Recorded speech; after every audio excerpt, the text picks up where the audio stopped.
மேனுவலாக இந்த ஏரோ வச்சு இதை தொட்டு தான் ஆக்சுவலாக இந்த மாதிரி ஒரு இது ஓப்பன் பண்ணுவோம்.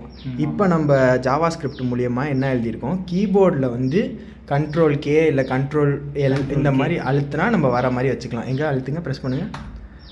நீங்கள் ப்ரெஸ் பண்ணுங்கள். இந்த மாதிரி கீபோர்டு மூலியமாக அதை வர வைக்கிறது எப்படி, அதோட கோடு எங்கே எழுதியிருக்கீங்க? அதோட கோடு வந்து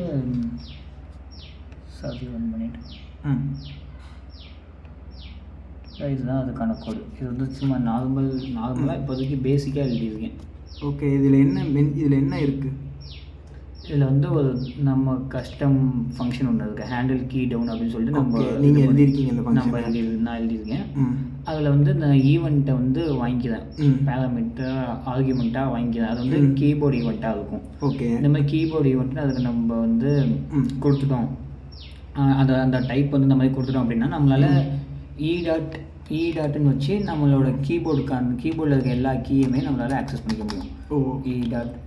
shift key, space key, shift key, அந்த மாதிரி எல்லா கீயுமே நம்மளால் ஆக்சஸ் பண்ணிக்க முடியும்.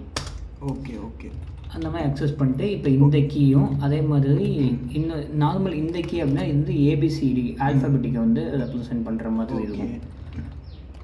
கண்ட்ரோல் கீயும் கேவையும் நம்ம சேர்ந்து அமுக்கிறப்ப எனக்கு வந்து அந்த ஃபில்டர் வந்து ஓப்பன் ஆகணும், டாகிள் ஆகணும் அப்படிங்கிற மாதிரி மென்ஷன் பண்ணியிருக்கேன். அதனால தான் 2-3 வாட்டி பண்ணுறப்ப அது ஆட்டோமேட்டிக்காக க்ரியேட் ஆகிட்டு ஓப்பன் ஆகுது. ஓகே.